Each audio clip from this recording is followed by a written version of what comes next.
Good morning, all you lovely people. Welcome back to the grumpy old git in the corner on a quite bright Tuesday morning.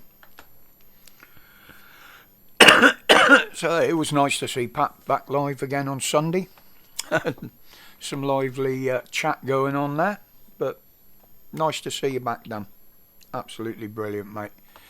That probably will be the last live for at least a couple of weeks, I'd have thought. Obviously, he's got his mum and his dad to look after. And as we all know, no matter what you do, family always comes first.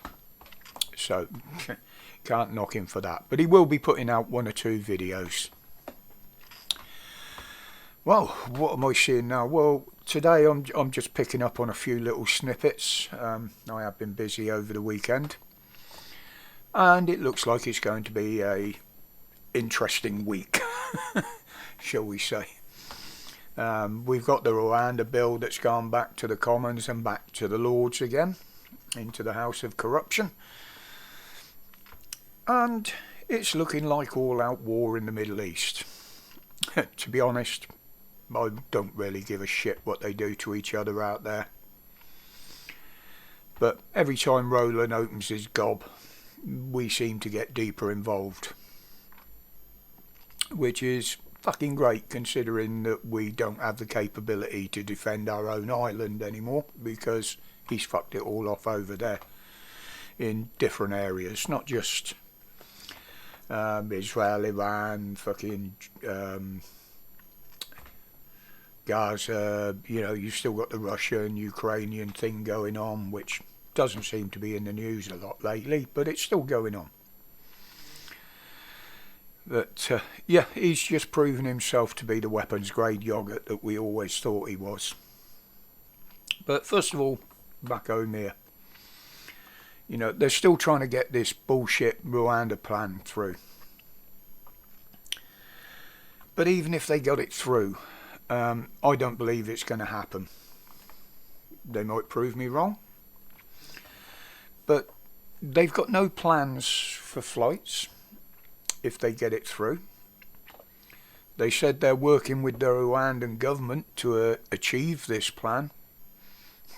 When even Rwanda themselves have said they won't use their national airline to fly them over there. So that's down to somebody in this country is going to receive a very, very large bribe, using our money of course, to fly these people out there if this actually happens.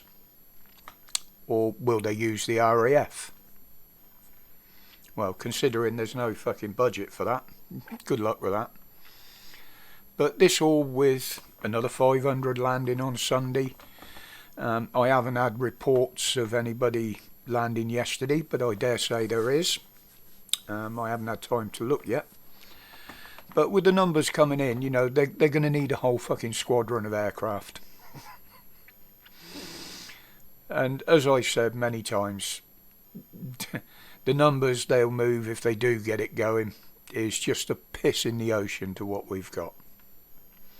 And don't forget, there is the return part of that. Well, we'll get some others back of Rwanda's own, in particularly people that need medical treatment, which again is going to be an even bigger stretch on this country, because not only has we got to house them, now we got to cure them.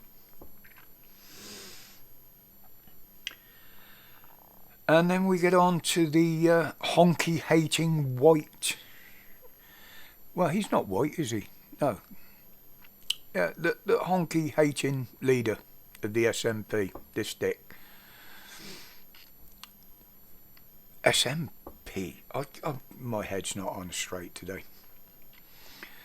You know, it looks like they're going to vote to repeal the new hate crime law after a very large backlash, not just from the public, but from members of his own party, the police, with many of the police saying they won't enforce it, and many of them actually leaving the force because of it.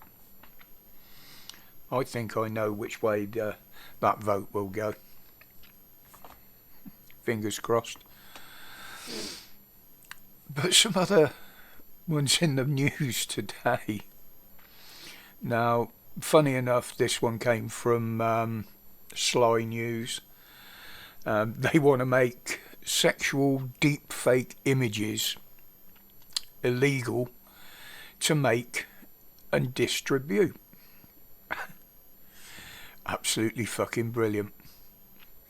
Because then, when I look in places like Facebook or any other platforms on the internet, I won't have to look at pictures of half or full naked women with 3 fucking arms and 2.5 arses, half a dozen tits, 15 fucking fingers. But what interests me in this is the word they're using is fake images, rather than actually calling them what they are, which is AI. Wonder why. Don't forget they championed AI. I mean, you've all seen them. They're easy to pick out, and they call them explicit sexual images, but I would call them anything but, to be honest. But to London now. Nightlight knife crime, they're saying, is up by nearly 50% in London. But then you look at Australia, and the 15-year-old that did the stabbings in a church over there, and the Australian police are saying this was a radical religious terrorist incident. But do we hear them being branded that in this country, in London?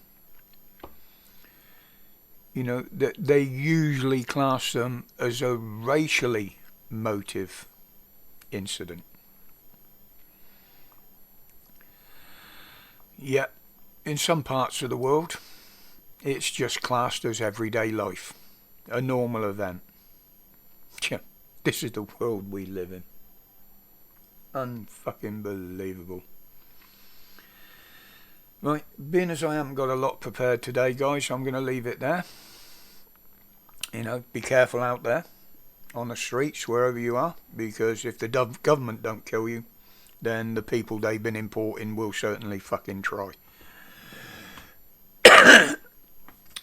I've got a bit of research to do today on a couple of things I'm looking into.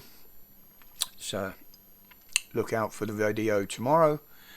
And as always, until then, stay safe, stay strong, stay free from the fear, but watch your backs. Respects, people.